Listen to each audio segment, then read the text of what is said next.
하나님의 축복이 여러분의 가정과 직장과 사업장에 넘치기를 주님의 이름으로 축원합니다. 우리가 이 땅에 사는 동안 어떻게 하나님 앞에 믿음의 신앙 고백을 할까 하는 통해서 믿음의 신앙 고백이라는 말씀을 함께 은혜를 나누고자 합니다. 창세기 2장은 죄로 오염되지 않은 에덴의 질서를 보여줍니다. 자, 하나님의 통치가 정상적으로 실현되던 에덴의 질서를 정리해 보십시오. 첫째는 안식일의 원리입니다. 자, 은혜 받고 살겠습니다. 창세기 2장 1절 3절은 천지와 만물이 다 이루어지니라. 하나님이 그가 하시던 일을 일곱째 날에 마치시니 그가 하시던 모든 일을 일곱째 날에 안식하니라. 하나님이 그 일곱째 날에 복되게 하사 거룩하게 하셨으니 이는 하나님이 그 창조하심이 만드시던 모든 일을 마치시고 그날에 안식하셨습니다.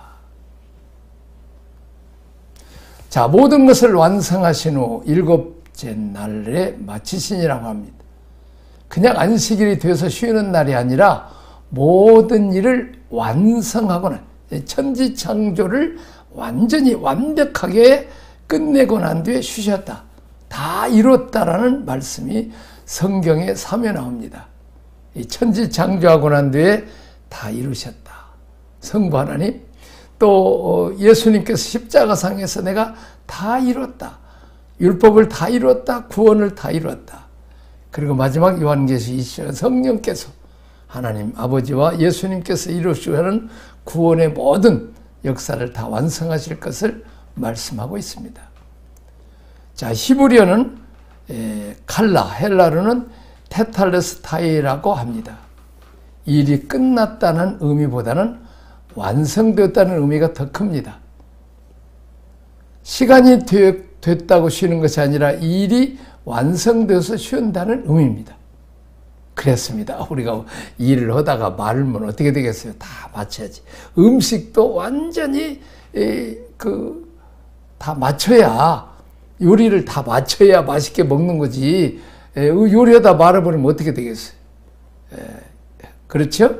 예를 들면 우리가 전을 그 후라이팬에다가 이제 전을 굽는데 지지는데 조금 짓고 이제 뒤집어야 되잖아요. 근데 중간에 누가 부른다고 해갖고 해버리면 밑에는 타버리고 뭐 안 먹잖아요. 이 완성을 해야 된다는 거죠.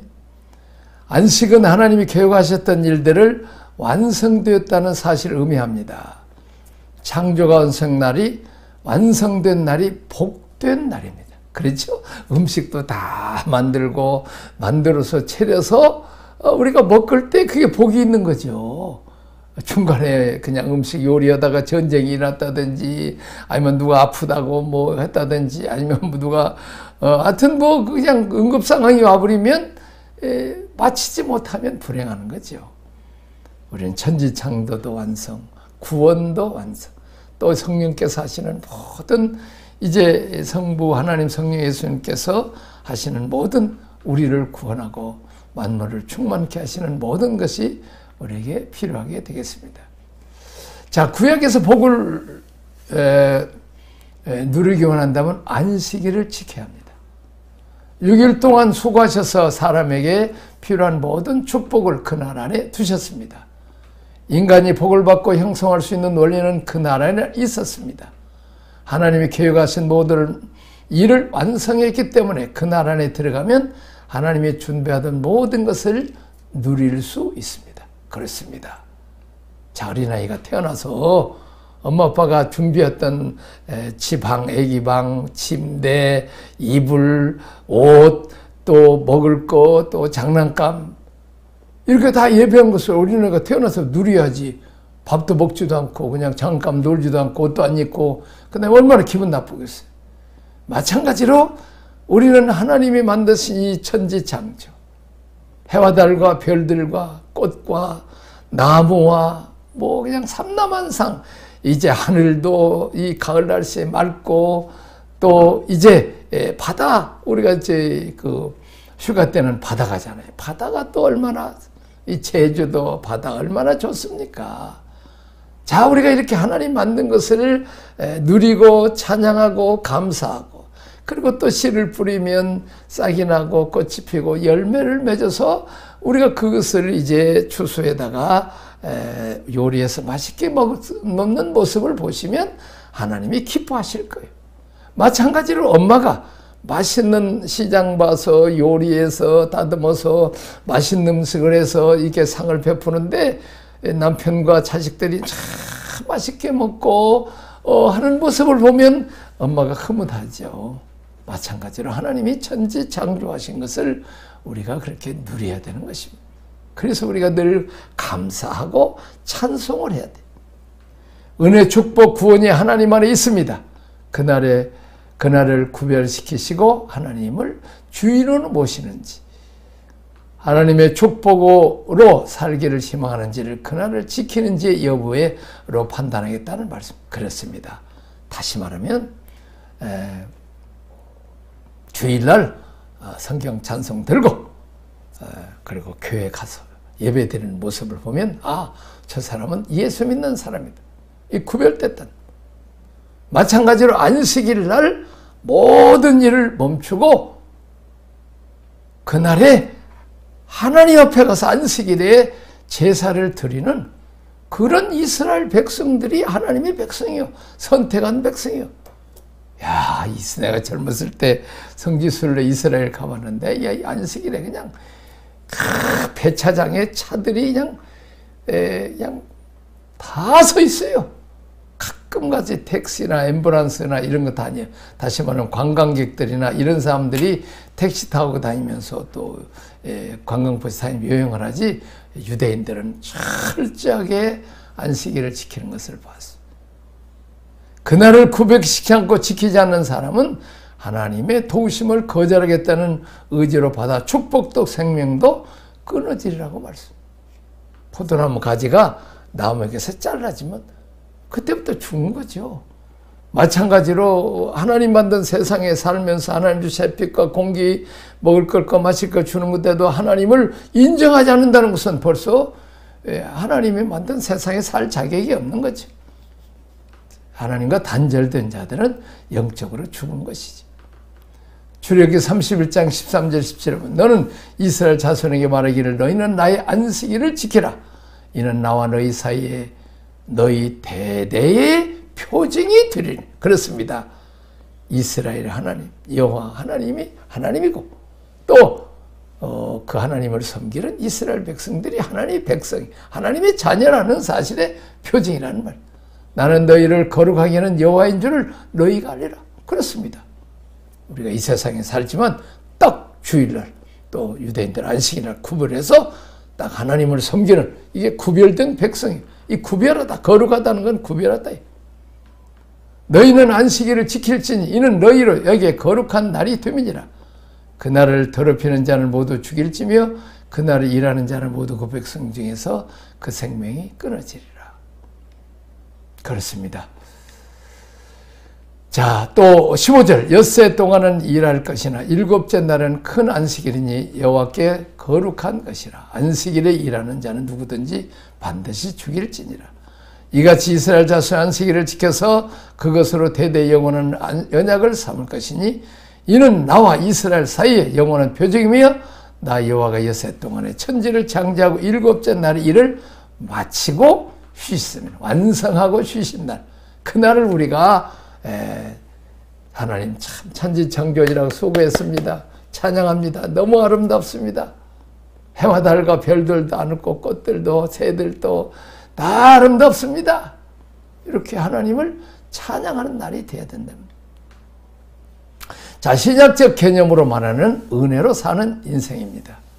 신약에서는 우리가 저지른 죄와 허물들이 주님의 십자가상에서 해결돼요.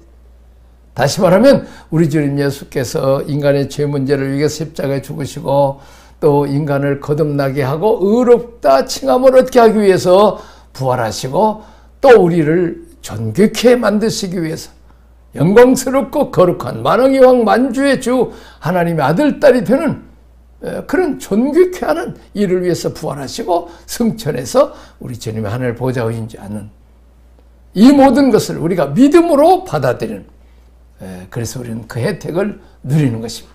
주님의 십자가 부활 승천이 바로 다 내 것이 된다는 거예요. 하늘의 후사, 하늘의 상속자. 이 후사 상속자는 말이 무슨 말이에요? 금수저, 아버지가 재벌이다. 금수저죠. 상속자지요. 그러나 아버지가 거지다. 처음부터 빌어먹어야 되잖아요. 그런데 우리는 누구의 상속자냐? 우리 아버지는 만왕의 왕 만주의 주. 왕권을 상속받아. 그래서 주님과 함께 영원토록 왕노릇해야 되는 거예요. 그래서 우리는 이 세상에 은혜받고 복받고 천국 가면 되는 게 아니라 우리는 그 왕권을 행사할 만큼 왕이신 예수님을 닮아가서 이제 다른 사람을 살리고 구원하고 은혜고 복주고 눈물 닦아주는 그런 왕. 배고픈 사람을 먹여주고 병든 자를 고쳐주는 그런 왕. 귀신들에게 억압다는 자들 귀신을 몰아내고 그들을 자유케 하는 능력 있는 왕. 그런 왕을 하라는 거예요. 그리고 우주 만물을 창조하신 하나님이 부자이시잖아요. 그분의 우리가 창자가 돼서 은혜 복 많이 받았으면 혼자만 누리지 말고 동생들, 헐벗고 굶주리는 가난한 이웃과 온 세계 사람들에게 복음도 전하고 복을 나눠주는 하나님의 창자, 상속자 역할을 하라는 거예요. 그렇습니다. 오른편에 있는 양의 인자들의 만세로부터 예비된 복을 받으라. 내가 배고플 때 먹여주었고, 내가 헐벗을 때 입혀주었고, 내가 병들었을 때 돌봐주었고, 내가 감옥에 갔을 때 찾아봐 주었다. 주님 언제 그랬습니까? 소자에게 한 것이 곧 나에게 하는 일이라. 만세로부터 예비된 복을 받으라는 거예요. 그랬습니다. 우리가 하나님의 아들, 딸들은, 왕자와 공주들은 아버지 마음을 닮아서, 장자가 제일 아버지 마음 잘 알죠? 장자적인 마음을 가져서 이제 동생들을 돌보라고 배나더 복을 주었죠. 그리고 온 세계가 하나님 아버지 것이니까 온 세계 사람들에게 복음도 전하고 복도 나눠주는 이런 복의 근원이 되라는 것입니다. 이 모든 혜택들은 은혜 안에 다 포함되어 있습니다. 우리는 늘 은혜를 사모하며 살아가야 하겠습니다. 그렇습니다. 위로부터 계속 햇빛과 공기와 피가 임해야 우리가 사는 것처럼 우리가 영적으로도 하나님의 사랑과 은총과 은혜와 축복이 우리가 임해야 돼. 그것을 가지고 우리가 누려야 된다는 거예요. 자, 은혜 받고 살겠습니다. 다 같이 한번 따라서 합시다. 은혜 받고 살겠습니다. 자, 두 번째 성전의 원리입니다. 거룩한 성전으로 살겠습니다. 하나님께서 흙으로 사람을 빚으시고 그 속에 생기를 불어넣어서 사람 안에 하나님이 들어오셨어요. 생명으로. 사람의 몸이 하나님의 영에 거하는 거룩한 처소가 되었다는 말입니다. 성전으로 창조된 이 몸을 거룩한 용도로 사용해야 합니다. 그래서 고린도전서 6장 18절 20절에 음행을 피하라. 사람이 범하는 죄마다 몸 밖에 있거니와 음행하는 자는 자기 몸의 죄를 범하느니라. 너희 몸은 너희가 하나님께로부터 받은 바 너희 가운데 계신 성령의 저인 줄을 알지 못하느냐. 너희는 너희 자신의 것이 아니라 값으로 산 것이 되었으니 그런즉 너희 몸으로 하나님께 영광을 돌리라. 우리는 하나님께 감사하고 하나님을 찬양하고 하나님 영광을 돌리고 하나님 말씀에 순종해서 하나님의 뜻을 온 세상에 이루는 그런 하나님의 성전 역할. 성전이라는 건 하나님께 성막, 그곳에 하나님이 계시는 게 성막, 건물이지만 그곳에 하나님 계시면 성전. 근데 예수님이 성전이에요. 그 안에 하나님이 계시기 때문에. 마찬가지로 우리도 예수님을 내 마음에 모시면 예수님 안에 계신 하나님과 함께 성부, 성자, 성령이 내 안에 성령으로 오시면 내가 성전이 되는 거예요. 내가 영생을 얻는 거예요. 내가 하나님의 자녀가 되는 거예요. 그러므로 이제는 마귀적으로 도둑질을 죽이고 멸망시키고 남 괴롭히고 아프고 빼앗고 그런 자 말고 도와주고 사랑해주고 또 남을 돌봐주는 어려운 자들을 구원해주는 그런 자비를 베푸는 하나님의 아들 같은 자들이 되라는 거예요. 창세기 2장 4절 8절 이것이 천지가 창조될 때 하늘과 땅에 내리기니 여호와 하나님이 땅과 하늘을 만드시던 날에 여호와 하나님의 땅에 비를 내리지 아니하셨고 땅을 갈 사람도 없으므로 들에는 초목이 아직 없었고 밭에는 채소가 아직 나지 않았으므로 안개만 땅에서 올라온 온 지면을 적셨더라. 여호와 하나님의 땅에 흙으로 사람을 지으시고 생기를 그 콜에 불어넣으시니 사람이 생영이 된지라. 여호와 하나님의 동방 에덴에 동산을 창절하시고 그 지으신 사람을 거기 두지라. 참 인류 시조 아담 하와를 하나님 청지 창조하는 모습을 봅니다. 우리가 흙입니다. 형편없는 흙이지만 존귀하신 하나님의 영을 그 속에 넣어서 하나님과 함께하는 존귀한 자가 되었단 말이에요. 그리스도를 모시고 사는 삶이 인생의 기쁨입니다. 하나님의 임재 가운데 살아가는 우리가 주님의 성전입니다. 거룩한 성전으로 살겠습니다. 그랬습니다. 우리가 성전은 거룩해야 되죠. 하나님께 드려지는 거니까 거룩한 성전으로 살겠습니다. 한번 따라서 하겠습니다. 한 번 더 거룩한 성전으로 살겠습니다. 자, 세 번째는 생명나무, 생명수 강물의 원리입니다. 따라서 합시다. 매일 말씀과 기도로 공급받고 살겠습니다. 자, 요한복음 6장에서 내가 생명이 떠니 나를 먹으라. 내가 생명이 음료니 나를 마시라고 말씀하셨습니다. 이것이 나중에 성찬식으로 이어지는데 우리가 먹어야 될 양식과 우리가 먹어야 될 음료는 예수 그리스도입니다. 성경은 예수 그리스도에 관한 책이 그러니까 우리가 생명의 말씀을 먹는 것이 먹듯이 이렇게 우리가 하루에 3끼 꼭 기억하고 먹듯이 우리가 말씀을 먹고 또 음료수를 마셔야 돼. 성령의 음료수를 마시듯이 말씀과 성령으로 채워야 우리가 건강해지고 마귀 사탄과 싸워서 이기고 세상과 싸워서 이길 수가 있어요. 우리 육체가 음식으로 지탱되는 것처럼 우리의 영혼은 영혼의 양식 하나님의 말씀으로만 건강해집니다. 나의 행복 나의 공급원이 주님이십니다. 어떤 물을 마시냐 어떤 음식을 먹느냐 우리의 체질을 결정하는 것처럼 우리는 생명의 양식인 말씀을 잊고 생명의 음료인 성령을 마시기 위해서 우리가 늘 기도해야 돼. 그렇습니다. 말씀을 늘 읽고 듣고 배우고 또 우리는 기도해서 성령의 음료수를 마시고 능력을 마신 창세기 2장 9절 14절 여호와 하나님이 그 땅에 보기 아름답고 먹기에 좋은 나무가 나게 하시니 동산 가운데는 생명나무와 선악을 알게 하는 나무도 있더라. 동산 중앙에 선악과만 있는 게 아니라 생명나무도 있었어요. 근데 유감스럽게도 인류 시조 안 나오면 생명과일을 먹었으면 우리가 더 영생을 얻었을 텐데 하나님과 인간 사이의 경계선인 창조주와 피조물 사이의 경계선에 바로 이 선악과예요. 우리가 신호등고 우리가 중앙선이 있잖아요. 두 줄로 선 노란 중앙선 있잖아요. 중앙선 넘어갈 수 있어 없어요? 얼마든지 넘어갈 수 있죠. 죽거나 병신되거나 차가 파손돼서 못 나가는 거지. 이게 다 법이고 선이고 이게 신호등이 다 이게 선악과요. 이거 따먹으면 벌금을 부려야 돼. 또 고통을 당해야 돼. 작은데 유감스럽게도 아담과 하와는 선악과를 따먹고 하늘처럼 높아지고 남이 선하냐 악하냐 이것을 판단하고 정죄했다. 자, 10전 강의 에단에서 흘러나와 요단을 적시고 거기서부터 갈라져 내 근원이 되었으니 첫째 이름은 비손이라 금이 있는 하윌라 온 땅을 둘렀으며 그 땅의 금은 순금이요 그곳에는 베델리아멘과 호마노도 있으며 둘째 강의 이름은 기원이라 구수온 땅을 둘렀고 셋째 강의 이름은 히데갈이라. 아수르 동쪽으로 흘렀으며 넷째 강은 유브라데더라.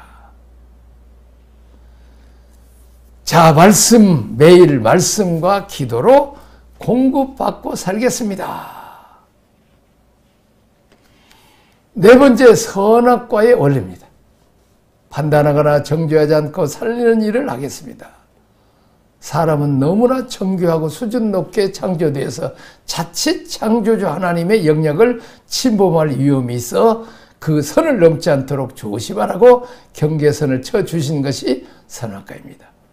그러나 결국 사람은 사탄의 꼬임에 넘어가서 하나님의 영역을 침범했습니다. 여호와 하나님이 그 사람을 이끌어야 된 동산에 두어 그들을 경작하며 지키게 하시고 여호와 하나님이 그 사람에게 명하여 이르시되 동산 각종 나무 열매는 내가 임의로 먹되 선악을 하는 나무의 열매는 먹지 말라고 말씀하고 있죠. 내가 먹는 날에는 정령 죽으리라. 먹는 날에는 정령 죽으리라 하시니 라고 말씀하고 있어요. 동산 중앙에 있는 나무 열매는 하나님 말씀에 너희는 먹지도 말고 만지지도 말라. 너희가 죽을까 하노라 하셨느니라. 뱀의 여자에게 이르되 너희가 결코 죽지 않으리라. 너희가 그것을 먹는 날에는 너희 눈이 밝아져 하나님과 같이 되어 선악을 알 줄을 하나님이 아심이라. 여자가 그 나무를 즉 먹음직도 하고 보암직도 하고 지혜롭게 할 만큼 탐스기로 한 나무인지라. 여자가 그 열매를 따먹고 자기와 함께 있는 남편에게도 주매 그도 먹은지라. 이에 그들의 눈이 밝아져 자기들이 벗은 줄을 알고 무화과 나무 잎을 엮어 치마를 삼았더라. 우리는 선과 악을 구별할 능력이 부족합니다. 지금은 선이 조금에는 악이 될 수 있습니다. 지금의 악이 바뀌면 선이 될 수도 있어요. 판단하실 분은 오직 의로우신 재판장이신 모든 시 완벽하신 모든 걸 다 하신 하나님 한 분뿐이세요. 우리에게 판단하거나 정죄할 권한을 주지 않았습니다. 사람에게는 심판, 정죄의 권한이 아닌 생명을 생육, 번성, 충만의 권한을 주셨습니다. 자, 다른 사람의 피를 흘리면 그 사람의 피도 흘릴 것이니 이는 하나님이 자기 형상대로 사람을 지었으면 너희는 생육하고 번성하며 땅에 충만하면 그 중에서 번성을 하셨더라. 선악을 하는, 선은 약하냐는 것. 하나님께 맡겨. 이 땅에 선은 약한 재판장이 맡기죠. 고린도서 4장 1절에서 5절 다만 나를 심판하시는 주니라. 그러므로 때가 이르기 전 곧 주께서 오시기까지 아무것도 판단하지 말라. 그가 어둠에 감추인 것들을 드러내고 마음의 뜻을 나타내시니 그때에 각 사람에게 하나님부터 칭찬이 있으리라. 내가 어찌하여 내 형제를 비판하느냐 어찌하여 내 형제를 업신여기느냐 우리가 다 하나님 심판대 앞에 서리라. 그런지 우리가 다시는 서로 비판하지 말고 도리어 부딪힐 것이나 거친 것을 형제 앞에 두지 않도록 주의하라. 그러나 아담과 하와가 죄를 범함으로 타락할 때 그들이 눈이 밝아져서 사람의 수치를 보기 시작합니다. 선악으로 사람을 판단하고 심판하는 자세 자체가 하나님을께 도전하는 일입니다. 선악을 판단하는 영역은 우리의 권한이 아닙니다. 여호와 하나님이 이르시되 보라 이 사람이 선악을 하는 일에 우리 중 하나같이 되었으니 그가 그의 손을 들어 생명나무 열매도 따먹고 영생을 거나 하시고 우리는 생명나무의 열매를 먹고 살아야 합니다. 생명나무 열매는 생명의 질서, 생명에 가지고 살아야 합니다. 먹으면 사는 질서입니다. 우리는 선악을 판단하는 일이 아닌 살리는 일을 하도록 부르심을 받았습니다. 사람을 판단하지 말고 세워주고 격려주고 지지해주고 살리고 생명을 살리는 일을 해야 됩니다. 유감스럽게도 사람은 자기 눈 속에 대들보와 같은 찌는 안 보이고 이 선악과 따먹고 눈이 밝아져서 남의 눈 속에 티만 보여서 서로 그 남의 죄만 지적하기 때문에 부부간에도 부모와 자식간에도 교회 성도들 간에도 나라도 누가 선하냐 누가 악하냐 계속 여당과 야당이 상대편의 죄와 흠만 들춰내면서 이렇게 온 나라를 불행하게 만드는 거예요. 그래서 사도 바울처럼 판단하고 정죄하고 기독교인을 잡아 죽이려다가 부활하신 예수님, 햇빛보다 더 밝으신 예수님 만나서 눈이 멀었어요. 그러면서 나는 죄인 중에 괴수입니다. 내 눈 속에 대들보와 같은 큰 죄가 있습니다. 상대는 적은 티 같은 거 있습니다. 남의 장점만 보이고 나의 이 약점, 죄는 보이면서 내 가슴을 찌면서 통회하고 남은 살려주고 구원하고 용기 주고 칭찬해주고 도와주는 일을 하는, 이게 생명과 일을 먹는 거예요. 그런데 우리는 어떻습니까? 늘 가정 안에서나 또 직장 안에서나 교회 안에서까지 누가 선을 약하느냐. 벌써 누가 선을 약하냐면 선악과 밑에 우리가 판단하거나 정지 않고 살리는 일을 하겠습니다. 기도하겠습니다. 하나님 아버지, 은혜와 사랑을 감사합니다. 오늘도 주여 하나님 말씀대로 안식일을 지키고 또 생명과 일을 먹고 살리고 구원하는 일을 하게 하시고 우리가 성전으로서 하나님만을 섬기는, 그래서 온 세계 땅끝까지 증인이 되는 역사가 있게 하옵소서. 예수님 이름으로 기도합니다. 아멘.